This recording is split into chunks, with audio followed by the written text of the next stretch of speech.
You know, I've been around for a while. Met some interesting people. Done some crazy things. So you just might think that there's not much that can take me by surprise. You'd be wrong.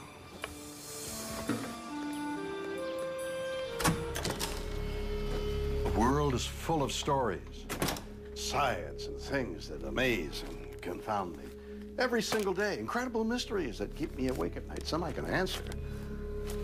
Others just defy logic. Does the human mind possess powers beyond our comprehension? A housewife's psychic vision helps crack a major murder case. I never wanted to be so wrong in my life. Can crimes be solved with psychic power? A Californian man remembers every moment from every day of his life. I can remember something so clearly, and then I go, wow, that was 41 years ago. Is total recall possible? And a faith healer cures terminal disease with prayer. Is it a miracle or an amazing display of mind over matter? If this was just placebo effect, you would find a handful of stories. You don't, you have thousands. Yeah. It's a weird world, and I love it.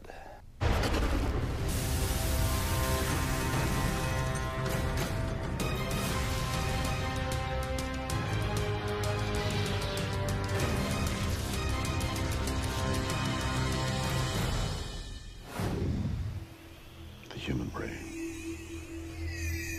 It's the most complex, advanced, and many would say, beautiful thing in nature. But how much do we know about it? Well, here are some facts for you. Did you know that it can process over 70,000 thoughts a day? This is actually a cow brain, so it's more like 7 thoughts. Or that it has over 10,000 miles of blood vessels? Could you put it back, please? I need that. Or that it doesn't feel pain? Ouch. That hurts. But these amazing abilities are really only the tip of the iceberg. The big question is, what don't we know about this incredible stuff? What else can it do? Oh, this is so great. Your brain generates between 10 and 23 watts of power, enough energy to power a light bulb. Impressive, huh? This is pathetic. Weird or what? 1980, Los Angeles, California. A massive police search grips the small suburban community of local housewife Etta Smith.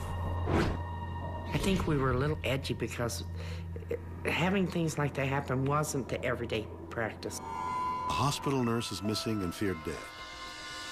Astoundingly, Etta was about to find herself at the center of the investigation in the most bizarre way. I made it a point to listen to the news during the day about this nurse missing. And the news said they were making a house-to-house search. At the moment that they said house-to-house search, everything went haywire. It was like I was seeing a movie. I began to see this area. I saw a trail, I saw a dirt path.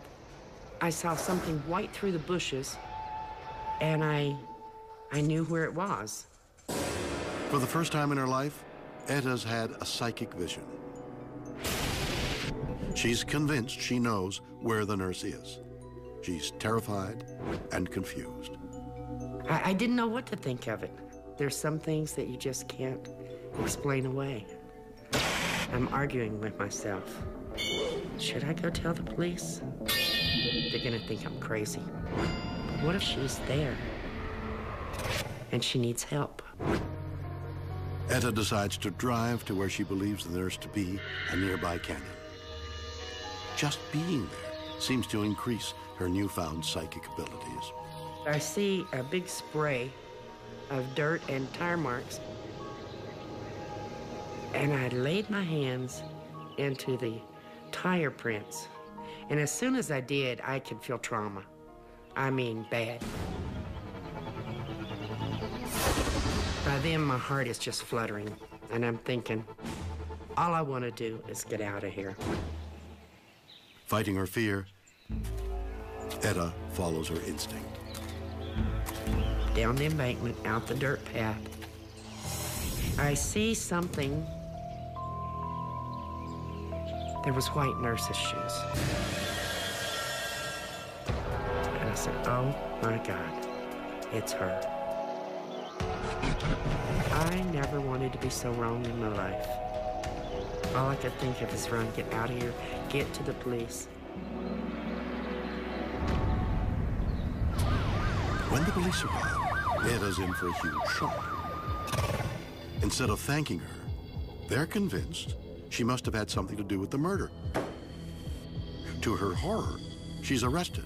It was shocking. I cried till I couldn't cry anymore. Strip searched me, put me in a cell by myself. It was a nightmare.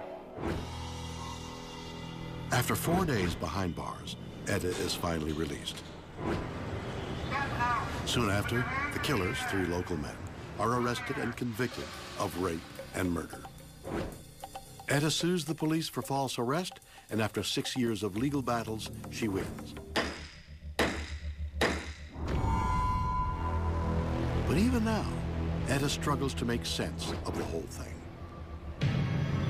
What did Etta Smith experience that day? Did she have a genuine psychic vision? Remarkably, many psychic detectives claim to solve crimes by means of mysterious insights. Is this possible? Joe Nickel researches paranormal claims. He believes there's no such thing as psychic vision or extrasensory perception. The history of ESP has been a history of self-deception, deception, wishful thinking, playing games with statistics, and not one person has been able to do anything meaningful. But if psychic ability doesn't exist, how do psychic detectives achieve such amazing results? The typical psychic engages in something we call retrofitting, or after-the-fact matching. You throw out some so-called clues. I'm getting water. I see a tall structure. And then the next thing you know, search party found the remains, and in comes the psychic saying, you know, I mentioned water, and that body was found near a creek or a pond or Riverside Drive or a water tower. Remember the tall structure I mentioned? And they get by with this. Did Etta Smith just make a lucky guess? The average psychic detective is no use to police. In my opinion, they provide no real evidence, they create false hope, and they have done it at the expense of promoting ignorance and superstition in our society and driven unsuspecting people into the clutches of fortune tellers and other people who are engaging in magical thinking rather than rational thinking. I see a long life full of riches and a man named Stephen. Does that ring a bell? You know, many of us have been to palm readers, fortune tellers, people who claim to have amazing psychic abilities who are really nothing but fakes. But Etta Smith wasn't someone performing cheap tricks. She saw something in her mind even the police couldn't understand. Would she do it just for fame and fortune? Or is she truly psychic? No, Stephen? What about Harry? A Los Angeles woman has a strange and sudden vision which helps police solve a murder. Was it a genuine psychic phenomenon? Popular psychic Tana Hoy thinks so. When I first read Etta's story, my reaction that I had was, wow, this woman had a spontaneous psychic memory. I believe that the spirit was drawing her, pulling her to go and find her body. If anyone can testify to how important psychic visions can be to the police, it's Hoy. He's helped investigators solve a double homicide and, while on live radio, predicted a terrorist attack 90 minutes before the Oklahoma City bombing in 1995. A person can hear a word, a phrase, and it will awaken a psychic memory or a psychic vision within that person. She's awakened this vision, and she saw the canyon where the body was. That's an example of clairvoyant experience, clear seeing. And when she placed her hand in the tire tracks, she was making a direct connection with the energy imprint of the vehicle. But if Etta's vision was for real, why didn't the police believe her? We're going back to 1980. So back then, we didn't have the awareness of psychics that we have today. Today, we see TV shows and we see psychics on talk shows. I don't feel that she would have been arrested today. So given their remarkable successes, should detectives add psychics to the force? A lot of psychics, when they work with police departments, they don't do it for publicity. They do it to help and give back. So it happens a lot more than we ever hear about. But did Etta Smith really see something with her mind?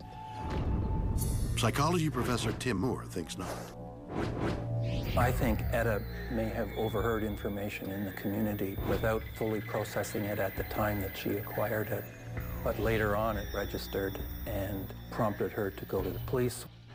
Moore believes something in Etta's unconscious memory triggered what she thought was a psychic vision. Psychologists call it source misattribution. Source misattribution, you have information to which you falsely attribute having acquired as a result of experience when in fact it's been suggested to you or provided to you by someone else. Etta Smith wasn't the killer, so how could she have any idea where the body was? My understanding is that the actual culprits were blabbermouths, and they talked about what they had done in their neighborhood, which was her neighborhood. Could Etta's psychic vision be mistaken for random information she had nothing to do with? If Etta's not concentrating on the information at the time that she's hearing it, because that's not the focus of her attention, the information nevertheless gets in, but she doesn't remember the source. At some later date, she hears information on the news that the police are looking for a missing body. She recollects somewhat hazily or without appreciating how she came by that information. But how could Etta have known the exact location of the body, the precise road in the right canyon? I believe she's familiar with the area, so the original information could easily have triggered a cognitive map. The canyon roads there, for example, are pretty distinctive. She may have intuited, just on the basis of what she overheard, where the body probably was. I mean, that's not a stretch. Did the unexpected recall of a hidden memory lead Etta to the body? Or did she experience a genuine psychic event which helped solve a case the police could not? Whatever the truth, this story is most definitely weird. Or what?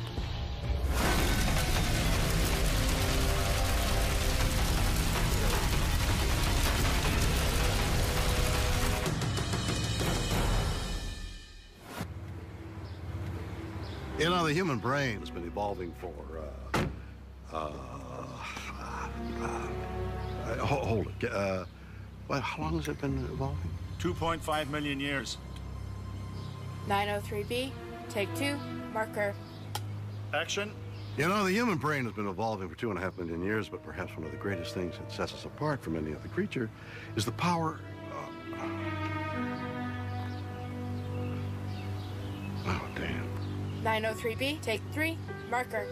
And action. You know, the human brain has been evolving for 2.5 million years, but perhaps one of the greatest things that sets us apart from any other creature is the power of our memory. Yay! Oh, come on. Where are my keys? Damn. Oh, wow.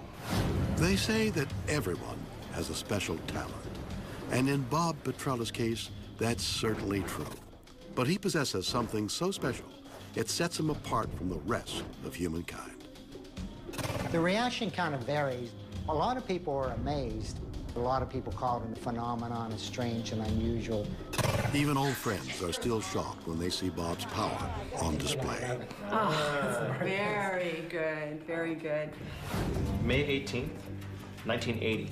Oh, that's Mount St. Helens. Nerve gas attack in Tokyo subway. March 20th, 95. Correct. Yeah. Princess Diana's wedding. July 29th, 81. It was a Wednesday. It may seem that Bob just has a gift for remembering trivia, but there's much more to his incredible talent. He can remember nearly every single moment from every single day of his life. I threw a bowl of soup on the ceiling on March 13th, 75. Sometimes when they think you're lying, they think you're making it up. But every fact Bob pulls from his mind is correct. His memory is somehow perfect. When's my birthday?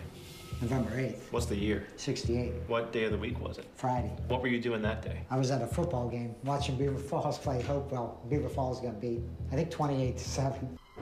We all know our memory is far from complete. Words and names stick on the tips of our tongues, to say nothing of the inconsequential details of daily life.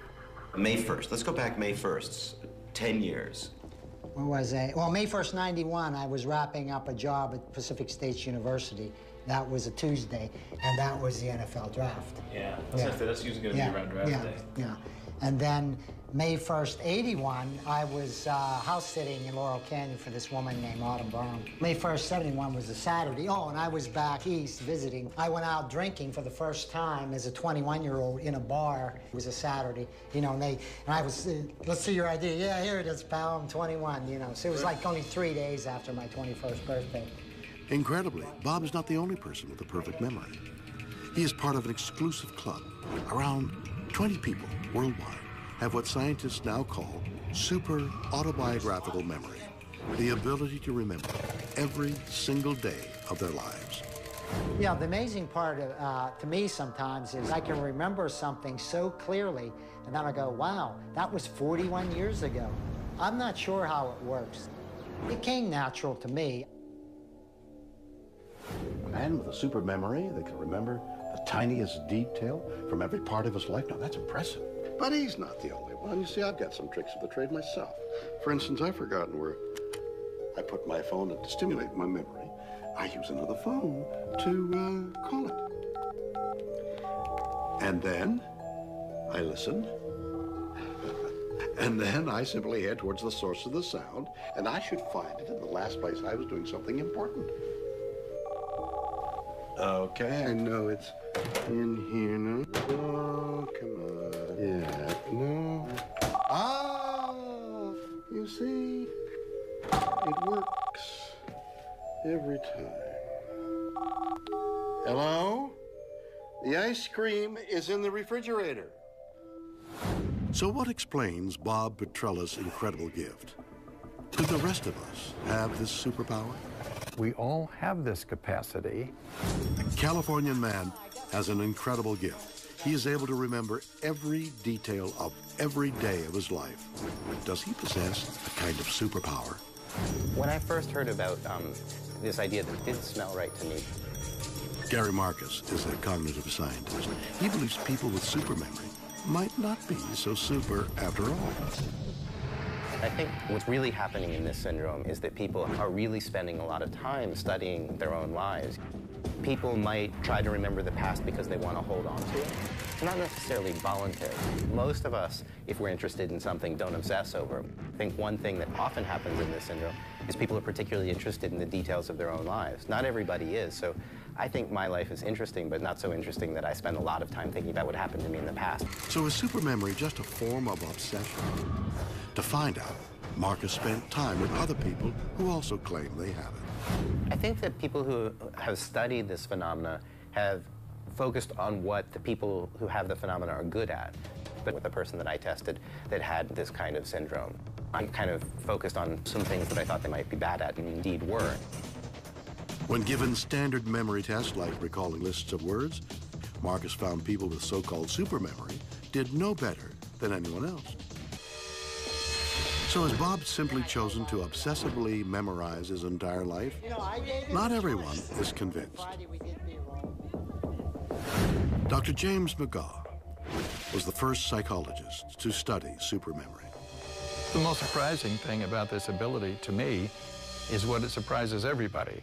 The fact that it can be done at all. After interviewing more than a dozen people with supermemory, he's convinced they're not merely obsessive. One of our subjects made this very clear when somebody suggested that all that she does is sit around and re-rehearse all of her information. And she said, let me get this straight. I have a full-time job and I have a life, and I'm supposed to be sitting around re-rehearsing all of those experiences. Highly unlikely. McGaw feels that people like Bob are a real phenomena with memories way, way beyond that of even the best minds. But if it's not an obsession, how else would they remember their lives in such detail? McGaw is working on an incredible theory. One possibility is that we all store all this information about all of our experiences in our brain someplace. We all have this capacity, and they are able to tap this capacity in ways that we can't. It's believed part of the brain, called the caudate nuclei, is 7 times larger in people with supermemory. Could this somehow explain Bob's gift? If the human brain is capable of doing that, that tells us that the human brain has this amazing capacity. There's something really important here, something unique and something important. Do supermemorizers have turbocharged brains, or is there another answer to this mystery of the mind? And I say, okay, and I see the year, and I see the month, and then I choose in there. A man has an amazing ability. He can remember almost every moment from every day of his life. But how? Dr. Mary Spiller is a psychologist at the University of East London. She believes supermemory could be explained by a medical condition called synesthesia. Synesthesia is probably best thought of as a crossing of the senses. So someone with synesthesia, when they hear music, they may see colours, or when they hear words, they might have tastes. So, for example, the word tomorrow might taste like bacon, the word computer might taste like ice cream, the letter F might be a bright pink colour, number 5 could be a blue colour. And we think that it's probably a hereditary condition, so people with synesthesia typically might have other members of the family might also have synesthesia, their father, their grandmother might have it. Research is currently looking to see what genes are associated with synesthesia. It's an amazing concept, but how could it result in supermemory? Dr. Spiller believes people like Bob may have a rare form of the condition called time-space synesthesia. People with time-space synesthesia see time. For example, someone may think of the months of the year as being located in a circle around their body. So January could be here, and then February, March, April, May, and so on around their body. And this can work for years as well. Could the ability to see time allow people to keep their memories perfectly organized? If you ask the synesthete, where is this particular Monday in 1978, they always know where in space that moment in time is. Almost as if they're looking it up in a filing cabinet. This gives people with time-space synesthesia an advantage when it comes to remembering when things happened. Sure enough, when people with supermemory are asked to remember an event, they speak like they're seeing it. And I see where May 1st is. I see the year, and I see the month, and then it cues into the day. And I say, okay. Could this be proof that Bob and others with supermemory have some form of time-space synesthesia? I think it's definitely possible that other individuals with highly superior autobiographical memory could have time-space synesthesia. Having a 3D sense of time could potentially have huge benefits for someone when storing memories. Does the ability to see time explain Bob's near-total recall? Or is it because he has a slightly different brain than the rest of us? Or are people with supermemory such fans of their own lives they can't stand to forget a minute of it? Weird or what? I gave him a choice.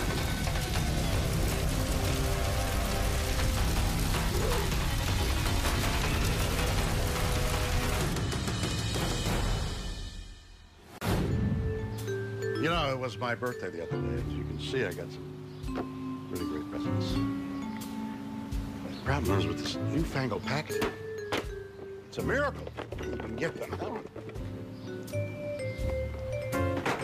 Hang on.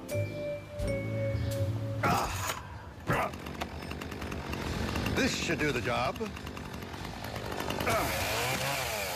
Yeah.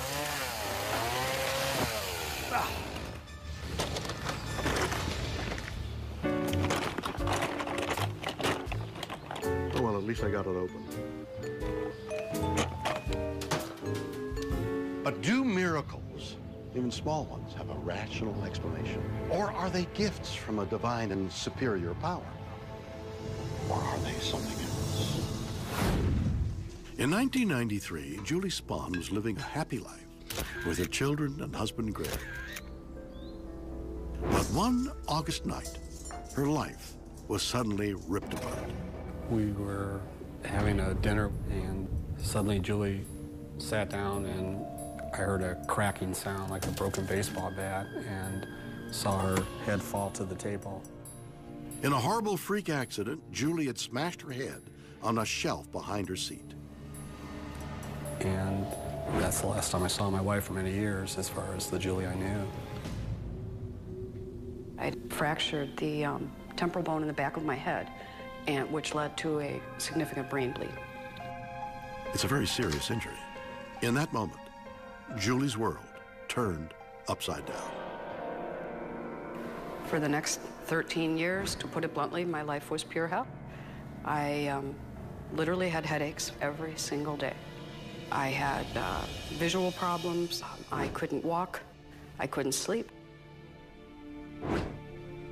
Julie visited some of the best doctors and specialists in the world, but they were unanimous. Julie's brain injury would leave her in excruciating pain for the rest of her life. I lived at my lowest point. Part of me was terrified for my life. But then one afternoon, in 2008, Julie sees a TV show featuring a controversial faith healer. Immediately, she knows something phenomenal is happening. It was just incredible. I just had a really distinct peace come about me. And I thought, I really want to go see this man. The faith healer is Ohio-based anesthesiologist Dr. Issam Nema. He claims to heal terminal illnesses through prayer. 2 months after seeing him on TV, Julie decides to meet him. And when Dr. Nemi walked in, I started feeling a great deal of warmth in my lower back. And I'm automatically thinking, okay, wait a minute. What can be happening already? Could the power of Dr. Nema's prayer really be having an effect on Julie? The life came back into her eyes that had been gone for all these years, and I just saw a total transformation in all aspects of muscle tone and color and warmth and just life. It was really amazing. Incredibly, Julie's pain is gone. The headaches disappear. Her vision comes back. She can move normally again. And I said, I don't think I need this cane anymore. And I proceeded to walk right out to the car and get in the car all by myself, which I couldn't do before. It was obvious something major had happened. Her doctors can't explain her recovery, but Julie has no doubts. I definitely feel like I received a miracle. There is no other explanation for it. But Julie is far from alone. Thousands claim that Nema's prayers have healed them. The Lord took the pain from me, relieved me of it. I had my own personal miracle. From cancer to multiple sclerosis, it appears no disease, ailment, or condition is too powerful for Nema's healing powers. As word spreads, people travel from all over the world to attend his services. But what's happening to people like Julie? Are they really experiencing miracles at the hands of a faith healer? Or is their recovery an incredible demonstration of the power of the mind? Gilbert Ross is the medical director of the American Council on Science and Health. Being a skeptic is part of his job. Merely because a patient undergoes a miraculous recovery after seeing a faith healer in no way means that the faith healer had any actual active role in the improvement. Ross has a more rational explanation. He believes the power of healing comes from the extraordinary power of the human mind. The successful faith healing is entirely the result of the placebo effect. It's purely dependent upon the patient's belief that the faith healing is effective. The placebo effect is a recognized medical phenomenon. People who believe they are getting treated get better. Incredibly, in some clinical trials, placebos have proven more effective than surgery. If you give the patient a jar of sugar pills and you encourage them to believe that it's some sort of medication that will help them, you can provoke a placebo response, which may have some actual beneficial effect. Also, you'll be avoiding any potential for side effects or complications from giving the patient any sort of active medication. Now, the downside of that, and there's a very strong case to be made, is that this is unethical. That a doctor who gives a patient a medication, including a sugar pill as a placebo, knowing that it's inactive, and yet not telling the patient that, is lying to the patient. And whatever the good intentions of that act are, it's unethical on its face. Nobody knows exactly how it is that placebos can be so powerful, but it's accepted that the mind has awesome healing abilities and that just believing in a cure is a powerful medicine. The placebo effect is real in that a certain percentage of patients will feel better just from the intervention. Is it psychological? Well, of course it's psychological if you're not administering an active ingredient, but that doesn't mean that it's not real, and it doesn't mean that it's not biochemical or physiological either. The psyche is an extremely powerful force, and the brain does indeed manufacture neurohumoral factors that come into play in the body's metabolism.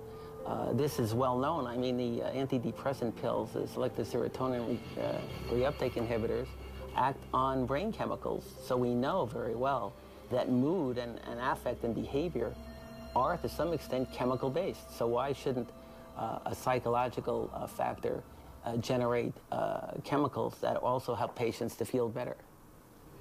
So can this phenomena explain Dr. Nema's success? Could faith healing be a placebo that cures only because people believe? Patients who have strong beliefs in spirituality, including religion, would be more receptive to all sorts of placebo effects, including faith healing. It has to do with some kind of ritual and the patient's sincere belief that what they're going through with the faith healer is going to help them. Can the success stories of faith healers like Dr. Nema be explained by medical mind over matter? If this was just placebo effect, if it was just temporary, you would find a handful of stories. You have hundreds, you have thousands. Christian radio host Trapper Jack Keller has no doubt that Dr. Nema is performing bona fide miracles, something he's witnessed firsthand. I have retinitis pigmentosa. I'm legally blind. It's a degenerative retinal disease. But twice in the 11 years I've known Dr. Nemi, my vision's been fully restored. Both amazing, dramatic moments that certainly got my attention. I haven't been able to see in the dark since I was 13. And I get up at 2:30 in the morning to do my radio show, and I actually woke up before the alarm went off. And I get up, and I just suddenly realize I can see everything. I can see the dresser, I see the chair, I see the table, the lamp, the fan. I can see everything, and I'm looking for the light source. How can I see these things? It's pitch black, but where's the light source? And there was no light source. It lasted about 60 seconds, and then the blackness came back. But for me, a beautiful sign of things to come, and it's my belief that it will come back when it most serves God. But how can someone perform these cures? Where does Dr. Nema's healing power come from? He's not doing the healing. He takes no credit for it. God does it all. But he gets to be the spectator. He gets to watch it happen. He's the connector. So how does it work? What does Dr. Nema do at his services? Something happens, and it happens over and over again, thousands of times over. I've seen people with MS. I've seen people with blindness. People who have been told they're going to die of cancer. Suddenly, literally, in the blink of an eye, the tumor's gone. For Keller, Dr. Nema's healings are part of a tradition as old as Christianity itself. The healing stories are written about in the Bible. You know, you take it back to Jesus' time. And then the apostles were healing. And you realize that it's always been there. Absolutely, there are so many stories about miraculous healings from the apostles. Nothing's changed. Nothing's changed. But why Dr. Nema? Why is it that he has the gift and not anyone else? I believe Dr. Nema was put on this earth to help people find their way to God. And God gave him that extra portion of faith. And that faith is being utilized beautifully. Miracles are happening to get your attention. This is an incredible story, but is it just that? A story? Do faith healers hold the power to heal the sick or the dying in the palm of their hands? Do they possess something that science cannot identify, something beyond this world? Or are they less than angels? Is Dr. Nema performing modern-day miracles? Should we take faith healers seriously? Faith healers are either knowing or unconscious frauds. Thousands of seriously ill people report being cured at the hands of a faith healer. Some say it's a miracle. Others think it's all simply the power of suggestion. Faith healers are either knowing or unconscious frauds, that they use various conscious tricks to lead people to believe that they've been healed when they have not been healed. Terrence Hines is a professor of psychology at Pace University, New York. He takes a rational approach to Dr. Nema's success stories. The patient's own belief that they're going to be cured, I think, certainly plays a role. Getting people excited so that they won't feel pain through perhaps endorphin release is another trick. Endorphins are the body's natural painkillers. They're released under situations of high stress and arousal. So the patient will, in fact, believe, getting correctly, that they've been cured. Hines has spent time undercover investigating faith healers. He found that in some cases, they relied on trickery. We went undercover at a faith healing meeting held in Brooklyn, New York. And about halfway through the healing session, an elderly gentleman was brought up on stage in a wheelchair. The faith healer laid his hands on this gentleman in the wheelchair and bade him walk. And this gentleman got out of his wheelchair, walked up and down the stage to great applause. It was a miracle. But in fact, one of the other members of the team had noticed this gentleman walk into the meeting hall under his own power earlier in the performance. As he neared the stage, one of the faith healer's assistants walked up to him and said, "Sir, would you like a wheelchair?" So this gentleman sits in the wheelchair. 45 minutes later, he finds himself brought up on stage and asked to walk. Well, he can walk. And he doesn't have the power to grab the microphone from the healer and say, "Well, but I walked in here by myself." Thus, a miracle is performed. At the end of the meeting, the faith healer did something that I find reprehensible. He said, "Even if you haven't been called up tonight, you're all cured. You go home, you throw away that medicine. You don't need your insulin anymore. You don't need that heart medicine. You've been cured by Dr. Jesus. Throw that medicine away." That's disgraceful.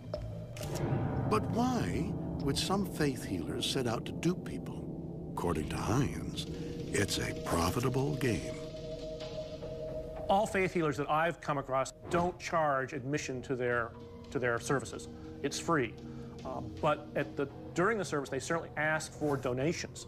At the faith healing meeting I went to, I became a volunteer usher, and I was given a collection bucket, yay big. And I thought, they're crazy if they're going to get this thing filled with money. I was the crazy one. I was pushing the $50, $100 bills and $20 bills down into the bucket. I think I probably cleared about $6,000. Now, there were 12 ushers. 12 times 6 is $72,000 taken out of that community in one night. I would call it a license to steal. Because at least in the United States, since they are a religious entity, they are exempt from any and all taxes. So there's no income tax on this money. So yes, it's a license to steal. And at least in the United States, they are probably not, in fact, doing anything illegal. And I'm not sure they should be. I'm not sure I could, not being a lawyer, could draft a law that would be constitutional and make it illegal. Hines believes it's easy to hoodwink people into believing they've been cured. To prove it, he set up a demonstration of the power of suggestion. So we have an actor who will play a doctor, a healer, and one of the gimmicks that he has is a neural stimulator. The patient will be told this will reduce their pain. In fact, the neurostimulator is a classic placebo, a prop that does nothing. And what we expect to find is that a number of people, not everybody, but a number of people will say, my God, my pain's really gone. I can feel that. The first volunteer reports a pain in her ankle. Our fake doctor assures her he can help. Yeah. Okay, so I'm gonna turn it on. I want you to keep breathing, and when I turn it on, you're gonna feel the energy coming out through your head, okay? Here we go. Do you feel the difference that this is making already? Yeah, it's relaxing. Phenomenal, look at that. She's moving it already, right? Yeah. Didn't see how it would work, but actually, like, I had a pain, like, right at the top of my foot, and now I couldn't even, like, bend it, but now it seems to be better. Like, I can move it. It doesn't hurt as bad anymore. Hein's theory seems to prove correct as volunteer after volunteer are easily deceived by the fake doctor. So much so, he feels it might have been a profitable day. The people who reported a positive change probably would have given it a donation. Not a huge amount because, again, they didn't come prepared for that. But yes, I suspect a donation could have been wrung from them. So are faith healers con men who prey on the weak and vulnerable? Or can healers like Dr. Nema channel science-defying miracles into ailing bodies? Or is it simply that our own minds are so medically potent that people like Julie can heal themselves with the power of belief? Weird, or what?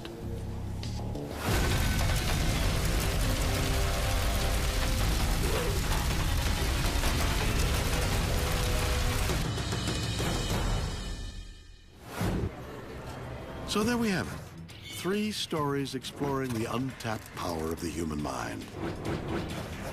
A woman's paranormal vision helps solve a murder. Can horrific crimes be solved by psychic powers? A Californian man can remember nearly every moment from every day of his life. Can we all one day have total recall? And a faith healer cures terminal illnesses through prayer. Is it a modern-day miracle or an awesome demonstration of mind over matter? You decide. Join me again next time for more stories that will undoubtedly be weird or what?